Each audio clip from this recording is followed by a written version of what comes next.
When it comes to creating the world's best vacation, food is at the top of the list. And Royal Caribbean's Icon of the Seas has a lineup of experiences that matches the thrills, ways to chill, family adventures, and more. On this episode of Making an Icon, we're in for a behind-the-scenes look at what it takes to create more than 20 restaurants all at once. Let's see what's on the menu. Our incredible team, they're bringing different types of fare across each neighborhood. I think our guests are going to look at all this variety of dining and beverage as almost an adventure. In our research, our guests told us they were looking for convenience, choice, and variety, as well as the ability to have lots of different opportunities to dine differently while on vacation. And so on Icon of the Seas, we have over 40 food and beverage venues with over 20 brand new experiences. From fast and easy, simple, sophisticated, classy, formal, informal, you name it, for every mood, for every kind of moment during your vacation. Anything that you want to experience as it relates to dining is available on Icon of the Seas.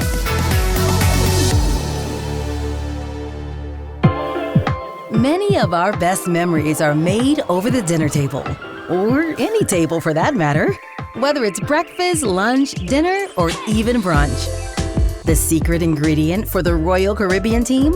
Cooking up something for everyone.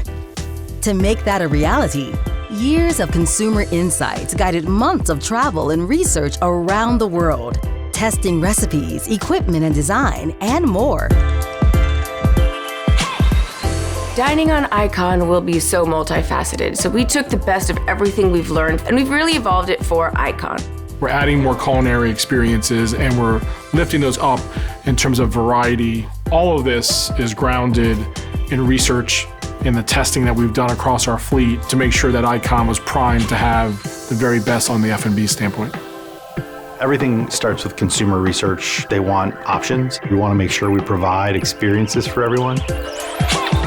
Whether it's breakfast or lunch, they really wanted easy access to things that they could grab, go, sit down, enjoy the pool, enjoy their lounger.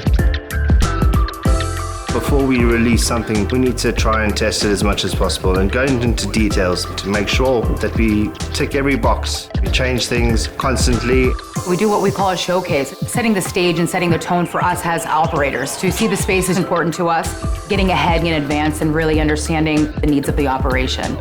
We really have to take time as a team in all departments, whether it's marketing, hotel operations, casino, entertainment, food and beverage, to look at the guest experience holistically.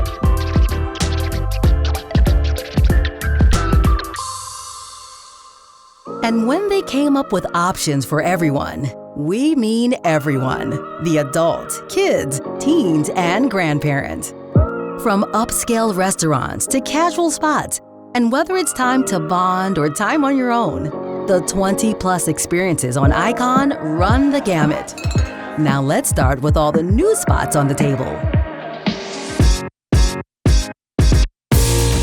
Empire Supper Club, which is a new super premium dining experience that I guess we're going to have the opportunity to pair amazing music, dining, as well as beverage. Really an adventurous, elevated 20s style New York experience. It's like a trio combination. Each dish will have a small cocktail that match the selected ingredients on this particular item.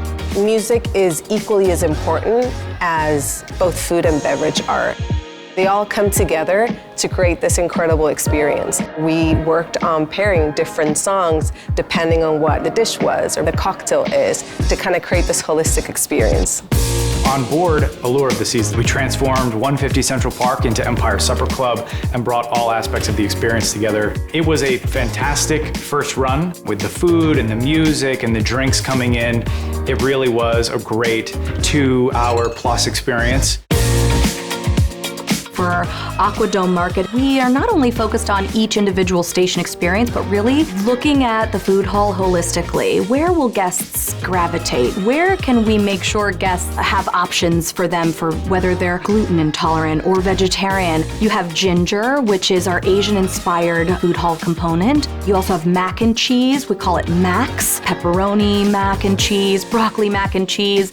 Carolina pulled pork mac and cheese. We also have the crepe concept. We've got a breakfast crepe that has crunchy hash browns, gooey cheese with eggs. It's delicious. Toast and Garden is a sandwich and salad station. It features composed salads that our guests will enjoy alongside a half portion of a sandwich.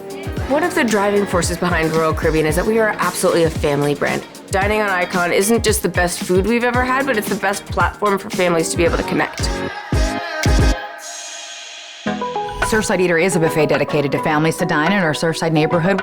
We wanted to ensure that we included options not only for our adults, but our kids and our kids at heart as well. We have pancakes that have stencils and that have a palm tree on it, different designs for cookies. There's an ice cream machine. Pier 7, which is our first specialty restaurant created for young families, we're going to have an all-day brunch experience where kids eat free with a casual California-style vibe. Mom and dad can sit down while the kids have their favorites like kids' grilled cheese sandwich. The family can really bond and connect in an environment specifically for them. Surfside Bites is our pickup window. It also has great variety and choice, and it's quick, it's accessible, and it's handheld, so the guests can keep moving with their day. We've heard that guests want more convenient dining, so we'll see pickup windows. We're going to have a Azumi pickup window attached to our Azumi concept in the heart of Central Park. The Azumi window will have sushi, hot gyoza, and then of course our soft serve bubble cones with some garnishes, chocolate swirls, pocky sticks, assorted mochi.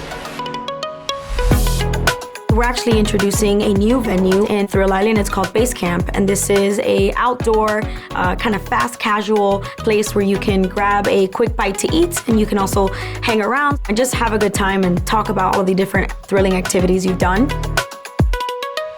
We wanted grab-and-go options, things that were fast, but of course flavorful and have a great variety of options to choose from. World Cafe is a brand new experience. We're going to have handcrafted sandwiches, a lot of new and exciting options. We're going to have elevated options that are available, as well as specialty coffees and complimentary beverages. So you can meet for a coffee at Pearl Cafe, or you can kind of hide out in some of the lounge seats and grab books. Dining experiences have to be provided on many, many different levels to create many different atmospheres and environment. And the key focus is making sure people are happy. And what about the favorites people have come to know and love? Think new dishes, new locations, new designs, and more. Every detail came into play. It's the first time we're going to have Azumi located in Central Park, so that connection to the outdoors is something really cool. We've expanded how many hibachi tables we've had because our guests love the hibachi experience. It is the ultimate experience for adults and kids to both enjoy. Our guests love to interact with the chefs and watch the cooking and eat the food. Charles Bar is coming back with a bang. It will of course be the neighborhood meeting point in Central Park, but for the first time ever we are serving a menu for guests who want to have some snacks at the bar. In Chops, we're bringing an evolution to the experience with the Butcher's display, which allows guests to really find some unique and special cuts of prime meats. Park Cafe and Icon of the Seas, you're going to find the traditional sandwiches like the Kamawek, but we've also been working to create a whole new hot breakfast, lunch and dinner sandwiches like mushroom birria with melted Gruyere, new salads. We're planning to have Park Cafe open later into the evenings to really continue to maintain the energy in the park. The advantage of having Giovanni's Italian kitchen and wine bar in the Royal Promenade, very similar to like in Italy, allows this connection to the action. With the main dining room, we want every guest to come so that they can spend time with their family or their friends. We also have curated a special kids menu for Icon that the kids will not only be able to see their favorites on the menu, but also fold and play with the menu so that they can have a fun experience with their family when they sit down. Windjammer on Icon of the Seas brings a variety of different dining experiences. We have the Kid Jammer, which is really curated for young cruisers with lower buffet stations, food curated specifically for them, cake pops, peanut butter jelly sandwiches, cut shapes, chicken fingers, playful food for the kids where they can really feel like they're having their own experience. We want to make sure that people feel at home in terms of their past experience on Royal Caribbean. And so we continue to increase the bar We continue to evolve the traditional experiences that we have. All of these favorites will be on Icon. With more than 40 ways to dine and drink on Icon, every day or night out can serve up a different experience and vibe. But making memories? That will always be on the menu. Our guests are going to journey through the ships and through the different neighborhoods, and inside those are going to be world-class culinary experiences. The development process has been nothing short of spectacular. There's been so much thought, effort, and commitment put into developing truly special products for our guests. I'm excited for our guests to have an opportunity to try it on Icon of the Seas. Stay tuned for the next episode of Making an Icon.